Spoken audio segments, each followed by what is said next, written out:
Welcome to another Rooster Talk. We haven't had one for a while. We got West Cobar Metals back with us on a recent release on their Metallurgical Results. I've got Matt Szwedzicki here with us, who's the MD of the company. West Cobar is currently market cap's about 10.6 million, 11 cents share price. Matt, welcome back. Thanks, Noel. Great to be here.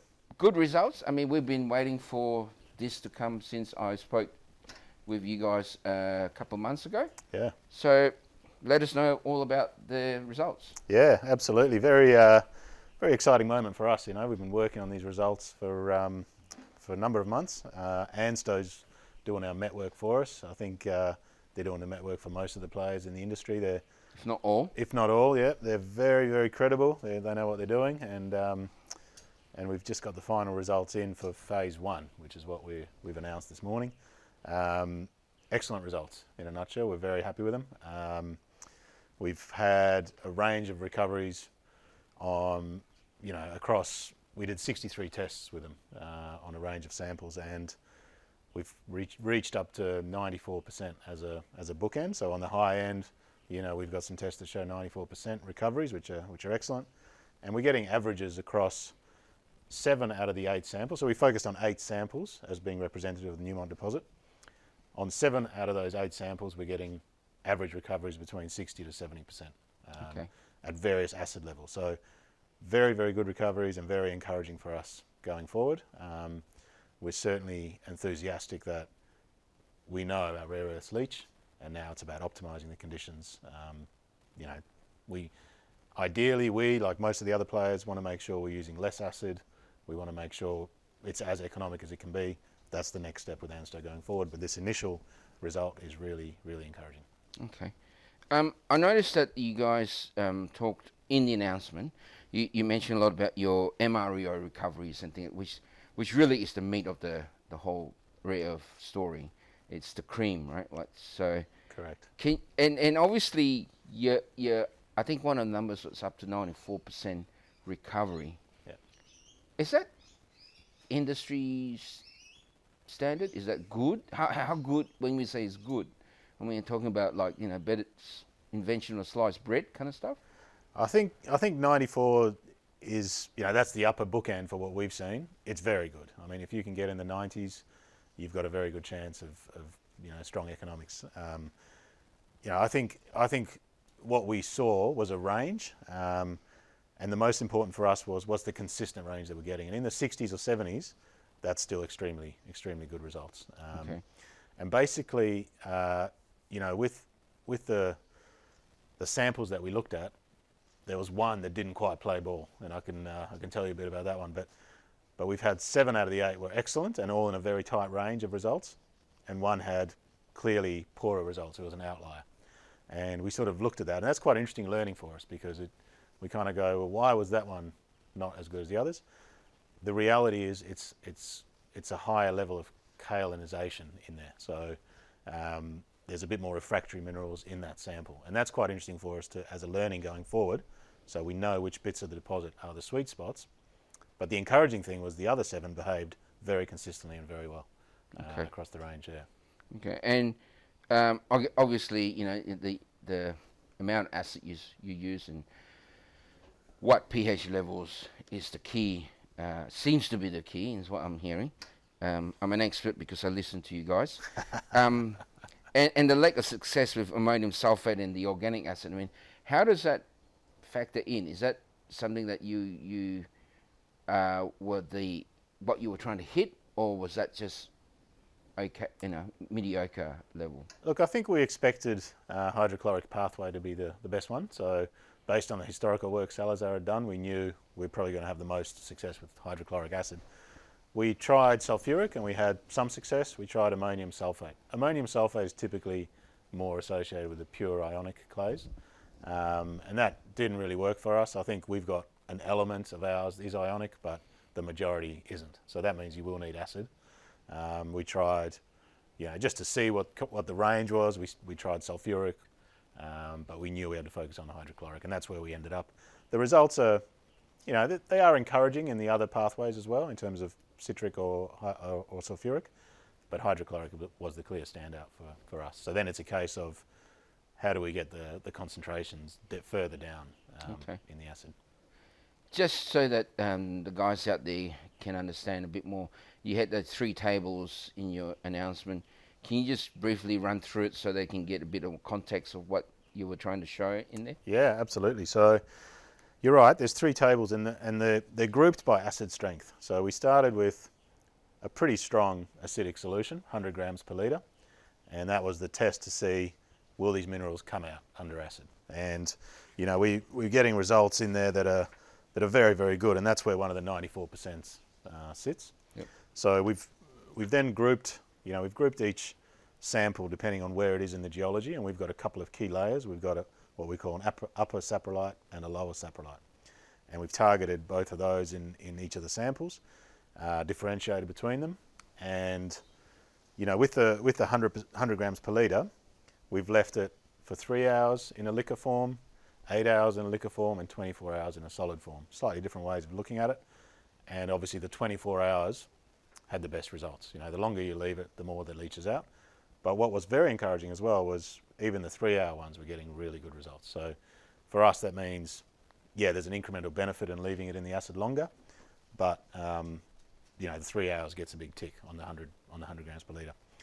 We then thought, okay, 100 grams per litre, that's quite a lot of acid. Let's cut it back. So we went to 25 grams per litre and tried the same test again. And again, those results were very, very encouraging. So you'll see our second table in the announcement. That 94 has dropped to 88 on that test.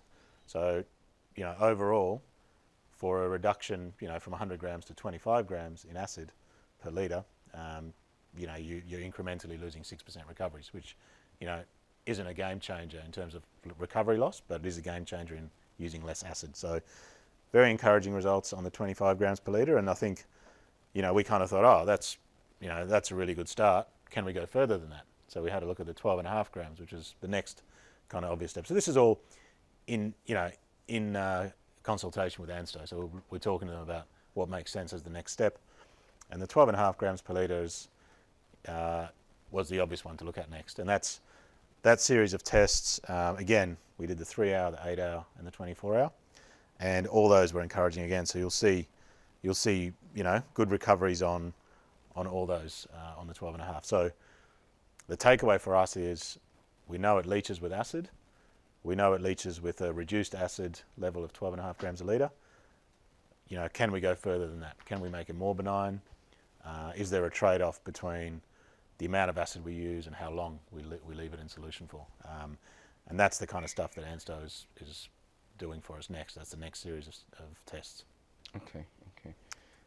It's probably just worth mentioning the MREO. I think we were having a chat about it earlier. Yep. We sort of we focus specifically on the MREO in our announcements, and you were asked the question of why MREO and not TREO. MREO being the magnetic rare earth oxides as opposed to the total rare earth oxides. And the reason is the total rare earth oxides are a wide basket of minerals, but the value is all in the magnets really. So when you're going through this process, you're a lot less interested in some of the minor elements that don't get you much revenue. You really want to focus on where am I going to get my bang for buck, and we end up with close to 25% MREO as a basket mix. And then the important part of all that for us is that's made up of NdPr and dysprosium and terbium. NdPr were what they call the lighter magnets, and dysprosium terbium are the heavies. We've got a really well-weighted mix, and the mix is weighted towards the heavies. So we've got, I think, 3% on average dysprosium and 0.5% terbium. So they don't sound like much, but they're relatively high compared to other deposits in Australia. And the important part of that is that the bulk of the revenue comes from dysprosium and terbium in terms of the prices are much higher than the other ones. So in a mix of MREO, the more heavies you have, the more revenue you're going to get in the basket. And what we're seeing, particularly with dysprosium and terbium, is that our slightly elevated components of that mean our basket price should sit very well relative to others. That's interesting because when we started this rare earth journey and everyone's jumping on the bandwagon, NdPr was the prize. And I think that was what everybody was chasing. And I think what you're saying is slightly different. But I don't hear much of it. I think it's my point. Is that true? Yeah, that's true. I think NdPr gets the bulk of the mentions, and rightly so, because if you look at the percentages, out of the 25, we got 3 of dysprosium, half of terbium, so you're still talking 21.5% being NdPr. But in terms of revenue, there's a big price difference, and the interesting part is what's happening on a macro scale, and what we believe is happening is that there's a crunch in supply of the heavies in particular. So a lot of the projects that are, potentially going to fill the supply gap going forward have a lot of lights in them, which means that on several forecasts, certainly that we've seen, there's a real shortage of the heavies coming up, which again bodes well for that price differential. So if you can have a basket of rare earths where you have more heavies relative to others, I think you'll be well placed to develop it. Okay. Yeah. I know you're not a geologist and everything, but do you think that, or are people saying that there is you're having this higher content of heavies? Are they related to maybe how you guys will form? I mean, yeah. You are not on a granitic base, right? That's right. So you are, if not the one that the only one that I know of that sits on an ultramafic base, right? Correct. Etc. Etc. But what are people saying? Is there, like, obviously a lot of your resources still open? Yeah. Is that a good thing for you guys? Do you think? Yeah. Well, it's really interesting because I think we are slightly different. With Newmont, our main deposit sitting over an amphibolite, we're seeing slightly different composition and mineralogy than some of the others. And even our second sort of target is O'Connor, which is in the southern tenement, and that one's a little bit more like what our neighbours are seeing, like Odette 6 and some of the other guys. That's more similar to theirs. The one over the amphibolite at Newmont, I think that's, we're still trying to understand it. It's early days. We're looking at it. We've got a lot of smart people looking at it, but we believe that's why. There's a slightly different basket mix. There's more heavies. We've also got a couple of interesting twists in Newmont in that there's a high-grade scandium zone in there, and we think that's possibly related to the amphibolite as well.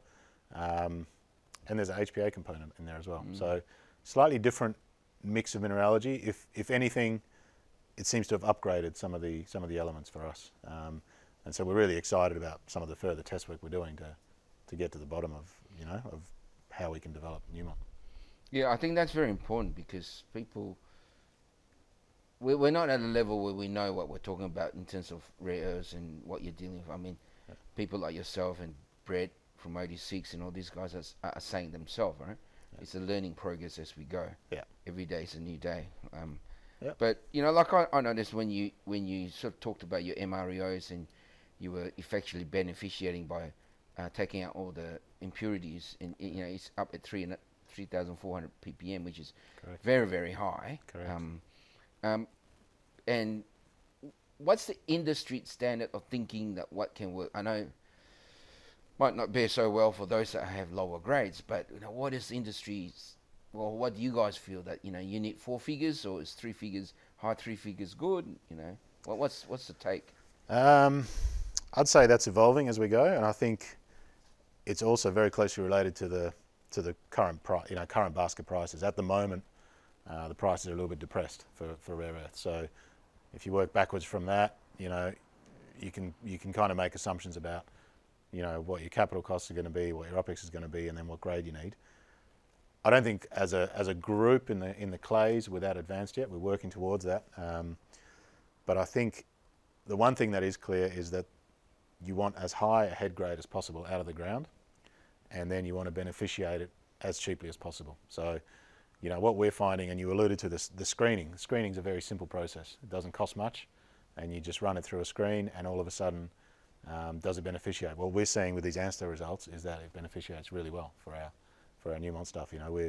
I think we've got a result there that's gone up 150%. So yeah, we've got in the table there from 1896 ppm up to 4,762 ppm. So that's just running it through a screen. So if you've got nearly 5,000 ppm just post a screen, you might be able to even beneficiate that a little bit more through, magnetics or some kind of other separation. And all of a sudden, you've got a lot less material to put through your plant, a lot less material to put through your acid. That's the key to the clays, finding the right front end process mixed with the highest grade that you can mine in order to minimise your OPEX through the acid consumption. So, I think we're sitting pretty well with our results, and we're very encouraged by the simple screening as here's a quick way to boost your grade without spending much money. I think, again, that's a good point that kind of doesn't come out when you look at your numbers in your announcement in some ways. Yeah. Because the beneficiating process, it comes back to this, ionic, non-ionic, easy to leach, not easy, but there's another 5, 6 other factors or more that really should have been used to dictate whether one's better than the other. Yeah. I don't know. I think that's where I sit. I mean, I'm trying to understand you guys and having conversation. You guys, it's trying to be intellect about whether is it good or bad in your head, right? Yeah. But I think the jury's out, and we're not using the right points. I think I think what the key question for us was, will we get good leaching, and is there a simple way to beneficiate? And both of those have been answered very well by ANSTO at this stage for us. So we're very encouraged. I don't think we've solved the development yet, but we certainly have great encouragement to move forward. And this next phase of ANSTO is really going to get into the detail of, let's look at the much lower acid concentrations. Let's look at different times of leaching, and it's all aimed at the more work we can do now to understand how to reduce those operating costs, the more we'll be able to move this thing to development. So, there's probably, as an industry, I'd say we don't have our heads around, what that number needs to be just yet, but it's a combination of all those things, combination of your grade in situ, your ability to beneficiate, and, there'll be various beneficiation methods for various costs. So, ultimately what you want to do is optimize things to an extent where you can do a PFS on it and go, okay, with all these inputs and these capital costs and this OPEX, we've got a great MPV, we can move forward. And that's what we're working towards. I think that the key question for us is, are we encouraged to move forward based on ANSTO? And that's certainly the answer is yes. Okay. Look, I think my point was I'm learning as I said, but everyone thinks the acid strength is the magic pill, but I just don't think that is the case. I think it is one of the ingredients of the magic pill, but I don't think it's the magic pill. Yeah. And I think that's where the market's has a big gap of understanding. And I think you're spot on. And if there's a way to beneficiate that, we're talking about 4,800 ppm. If there's a way to get that up, and it might be significantly up from there based on some beneficiation, further to that screening, and I think there's real potential of that, then all of a sudden the acid strength becomes much less important because you're dealing with a lot less throughput through the plant. And all these things, we're working them in parallel to try and find, the magic pill, as you put it. But there's certainly very good potential, and I think, it'll be a combination of all those things that play into the economics. Yeah, it's like advancing the blue pill, mate. Exactly. Yeah. Look, last thoughts on the release. I mean, numbers are great, but a lot of people, as I said, we just discussed, you can't take the numbers as it is. It's about what is the end process. So your last thoughts on the release? Yeah, I just think, we were very, very excited with the grades we were getting at ANSTO. It's one of those things where we put in 8 samples from Newmont, and the key question for us is, have we got confidence to move forward with this deposit? And the answer was a clear yes. It's excellent recoveries on acid that we reduced sort of more than we thought we would, and now we're encouraged to reduce it even further. So as a first step, very, very happy with the results. And now we're looking at the beneficiation side going, well, if we can screen and get multiples of the grade uplift, that's a very positive factor moving forward as well. So I think for me, it's those two key messages out of all the great work that Ansto's done, which is we're leaching at very good recoveries, and we can beneficiate easily through screening. They're the two takeaways that I have, given us great confidence to optimise, all the other work that we're doing in parallel. Okay. So going forward, how should investors look at West Cobar? I mean, do you think this makes West Cobar story stronger, or does this release make it almost a sure thing? I think it makes it much stronger. Yeah, I think what we've done is shown that we have minerals that leach. So big question sort of from some of the skeptics around the industry is, will this stuff leach? It's not perhaps truly ionic, all that sort of stuff. We've shown it does. I think we're in a much stronger position. I think what we'd like to see is Newmont as a cornerstone asset that we're moving down the path towards development. This is a big milestone for us. We're going to go have a look at O'Connor now, which is as I mentioned, the tenement to the south. We know we're getting very good intercepts and grades there as well. So we're going to have a good look at that. We're going to optimise some of these recoveries. And in the meantime, while we work through all that, we'll have a think about what we can do on the HPA side as well, because we know we've got that in the deposit. There's some good work to be done there, and we've got a bit of an exploration twist as well with the lithium, as you know, in Northern Territory. We're hunting lithium in the Northern Territory and in Nevada as well. Okay, look, perfect way to end. But we can't end a Rooster Talk without you not petting the rooster. So you better, make your 3 wishes. Okay, 3 wishes. Yeah, all right. All right, and I'll even bring the rooster to you. Mate. Can they all be share price related? Oh, they can be anything. He's works wonders. This okay, rooster. All right. What do I have to do? Just pat the rooster like that, like that. But that's all in fun. But anyway, look, fantastic story. I think it's I think that it's a great lesson in where the sector is going to go. I think there's lots of information still left out there to digest. There is, yeah, there is. Okay. Anyway, thank you, Matt, and till next time. Excellent. Thank you, Noel. Appreciate it.